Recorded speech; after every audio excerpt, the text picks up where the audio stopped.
Toy Story, King of the Hill, The Big Bang Theory, and most importantly, the Costco Guys. Anyone and any popular property weren't safe from MeatCanyon's grotesque, signature Mad Magazine on fentanyl approach to animated parody. Love him or hate him, as millions do, MeatCanyon is undeniably one of the most talented and well-known animators on YouTube these days. Right up there with Psychic Pebbles, Harry Partridge, and the best of the online animation scene, which is fitting because he's actually worked with Zach Hadel previously on Newgrounds. This is me now asking for him in Smiling Friends Season 3, thank you very much. But unlike most of his peers, who either dipped out due to the YouTube algorithmic grind, and if your video is 2 minutes long, get 1 million views, you still weren't going to get paid as much as somebody who is churning out, 15-minute videos every day for a month. Or whatever you'd categorize Yukina Joe's videos as these days. MeatCanyon, on the other hand, thrived. Week after week, he dropped slick, horrifying parodies of whatever was trending, from MrBeast to Mickey Mouse, perfectly engineered to go viral. And good lord did they ever. You really couldn't escape these parodies. And yet, despite all these successes, he's still one of the most divisive creators online. To some, he's a genius, a master satirist who taps directly into the internet's twisted subconscious, and to others, a total hack. Some see him as a soulless edgelord that has bad media takes, and even worse taste who just exploits nostalgia for clicks. And I can kind of see where these people are coming from, as a lot of his videos became pretty damn formulaic. Also, don't forget to like and subscribe. Just about every other video was basically, what if this character, but incredibly fucked up and edgy? Which works well for a YouTube thumbnail, but can definitely get on the nerves of some people who are watching his content more regularly. So who is MeatCanyon really? A brilliant artist trapped in the YouTube machine? Or a content monster who figured out how to game the system better than anybody else? Well, to understand how we got here, we need to look at how MeatCanyon became MeatCanyon. Because beneath the shock value and trend chasing, there's legitimately a gifted artist named Hunter August Hancock.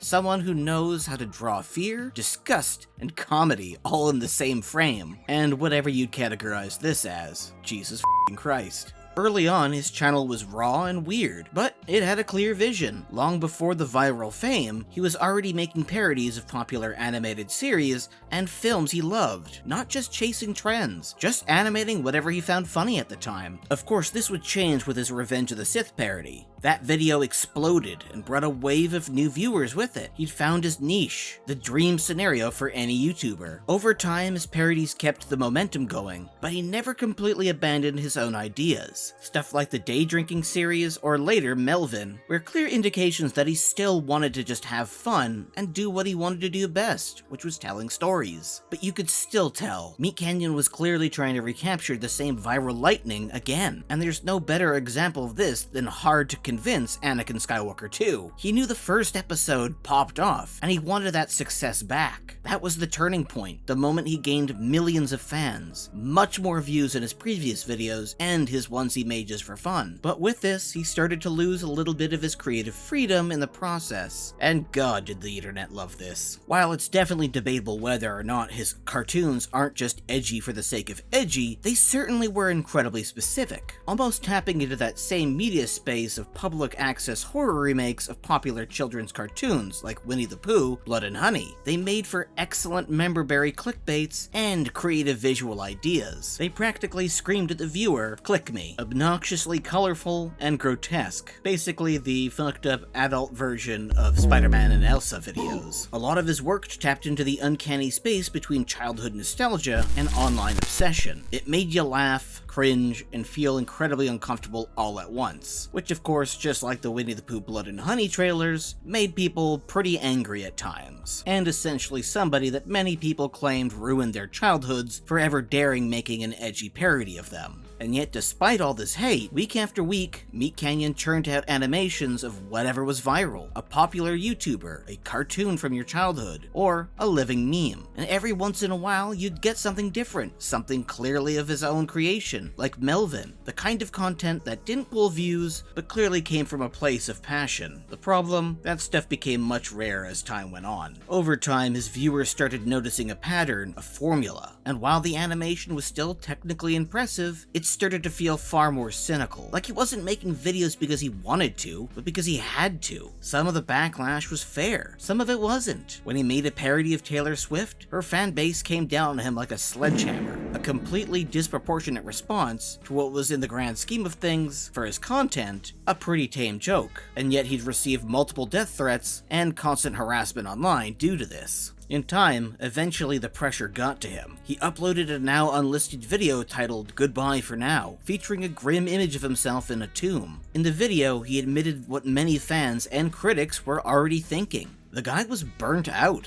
and to a certain degree, creatively bankrupt. It was clear that the passion just wasn't there anymore. And even though the animation quality never really dipped, you could tell that something else had. As I can, you know, to keep this business floating up. I have this like weird fascination that I have to, you know, upload all the time and do all these things to be a part of the creator zeitgeist or culture. Maybe that's how I'll get respect from my peers and everything like that. And it just sucks, honestly. It's fucking terrible. If I'm gonna be completely transparent, I have not been very happy making any of these videos for a long time. It doesn't mean that I think that any of the stuff that I make is relatively bad, even though there's some people that say it is. That's hurtful, but I'll take it. You know, it is what it is. Some of it's not even criticism.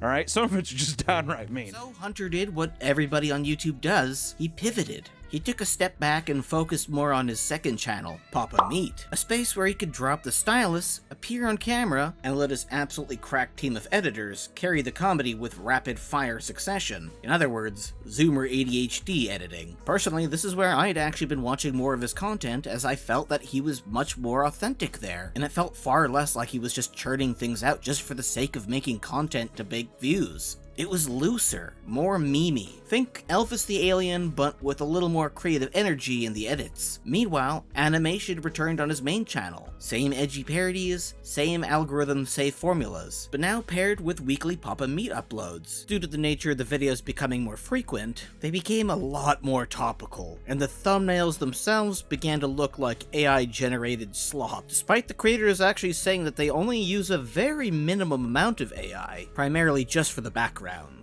And while there were still flashes of creative brilliance, like the cool puppets he designed or clever visual gags he could interact with like something out of Roger Rabbit, many of his videos began to feel a lot like a grind and less like a passion project. And sometimes the weekly grind bit back.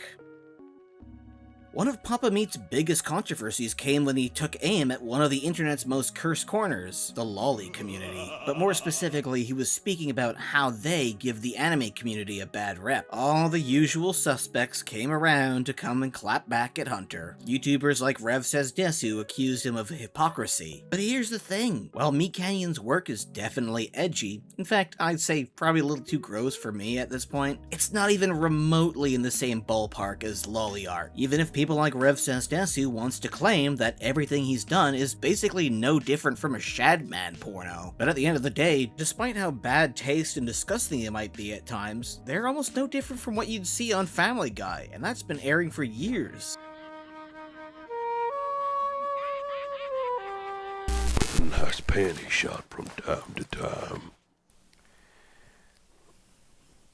All of his videos are meant to make the viewer feel disgusted instead of, you know, the opposite. His parodies are dark, they're grotesque, but they're never sexually exploitative. In the end, Papameat, whether as MeatCanyon or Hunter Hancock, knows exactly how to play the YouTube game. But beyond the shock value and algorithm timing, he's genuinely a talented artist and storyteller. He built his animation platform with pure skill and persistence, and he's used it to help others too. Like he collaborated with Mega64 recently during a tough financial stretch, not for any kind of media clout, but just because he actually loved them and went on their podcast before. And sure, controversy will likely always follow him, but that's just the nature of his work. His videos are essentially just engagement bait that allows him to do any kind of story he wants in the meantime. And who knows, one day he might end up doing even more. With the directors of Talk to Me recently being successful in making an A24 film that gained critical and audience respect, they started as YouTube edgelords known as Raka Raka. There's no telling knowing what Hunter might do as well. He could one day make a full-length animated horror film, be it Melvin, or something entirely new. You really never know. He's even gone on record saying he doesn't want to be the guy who just makes fucked up things just for the sake of it. Whenever I do something, be like, oh, this is sick,